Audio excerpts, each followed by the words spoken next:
Hi, I'm Laura Gordon, and I am a longtime friend of Campaign for Public Health, and I am general manager of the health division at Edelman here in Washington, which is a public relations company. Been working with the campaign and proud to do so, and they do such important work. And I'm here to introduce another first ever award in addition to the honorable mention that Marjorie won so deservedly. This is the Excellence in Media Award.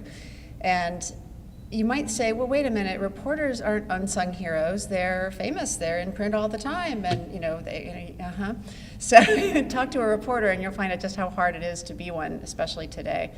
I used to be one many years ago, and my husband still is one, and so I hear the stories daily, and even just talking to Liz for a few minutes, you hear that, part of the time you're competing for the limited space that may be available.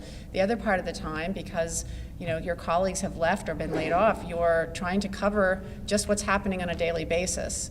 So the fact that Liz Szabo, our honoree today, is able to write in-depth stories about public health, maybe not the sexiest topic to a lot of editors or even a lot of readers, I think is pretty impressive accomplishment and absolutely unsung in my book. So the goal of the award is to honor a reporter who's taken a complex disease control and prevention issue and made it very easy to understand and made it compelling to readers. And as I said, that's probably not the easiest thing to do, but somehow she's been able to do it not one time, as we thought might be the rationale for the award, but multiple times. And her application had a variety of articles, all that were extremely compelling and really took the human element and illustrated what public health is to all of us. By telling people stories, and that's, as we all know, that's what makes us pay attention, is when you hear people's stories and what it means to them. So Liz Szabo is a health reporter with USA Today, and she's the perfect nominee and recipient of this award's inaugural year.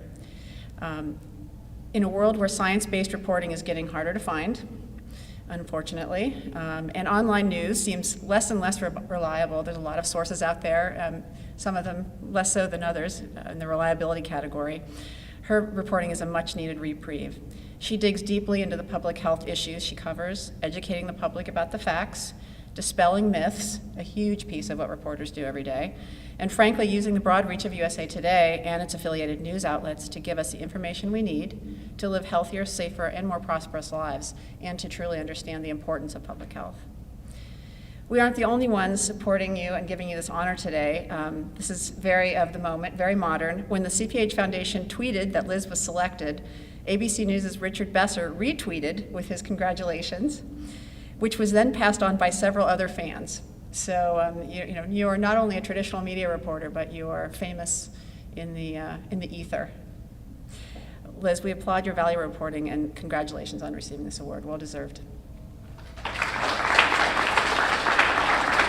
Thank you very much. I'd like to thank the Foundation and Carl, although Carl didn't tell me I'd have to make an acceptance speech. I didn't really realize that until I looked at the schedule.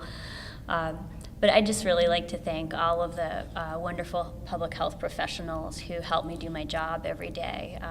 I would have a big blank spot on the newspaper every day if it weren't for all of the great nurses and doctors and social workers and psychologists and just everyone and all of these professions who help explain the important issues and who take the time to walk through the math and are patient with my lack of knowledge of statistics and epidemiology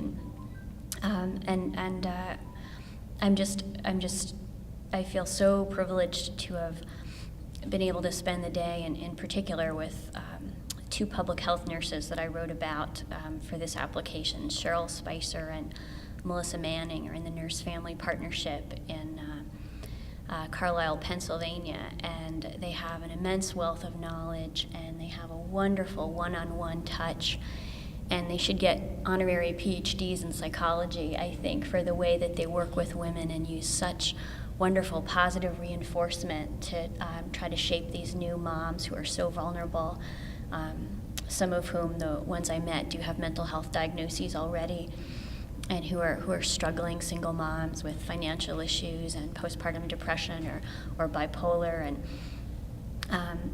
they had amazing knowledge and amazing patience. They drive around town in 17-year-old cars. And talk about unsung heroes. I just left Pennsylvania feeling better about the whole world. And I tried really hard in my story, probably unsuccessfully, to try to share that with people, to show how great it can be when people really care, and when people are knowledgeable and really care about each other. In terms of accepting this award, I just wanted to accept it on behalf of all the journalists who aren't around anymore to write these stories. My own company, Gannett, has lost 20,000 employees in 6 years, and tens of thousands of journalism jobs have been shed at newspapers and other media. And really wonderful people who have been my mentors and who have taught me so much about how to craft a story and tell a story. People who've been my editors and who've taught me to do what I do. And it's a concern about how we're going to, I don't know exactly how we're going to continue to tell all these stories and get this information out. It's a challenge for all of you to do your jobs with limited resources, and a challenge for us too.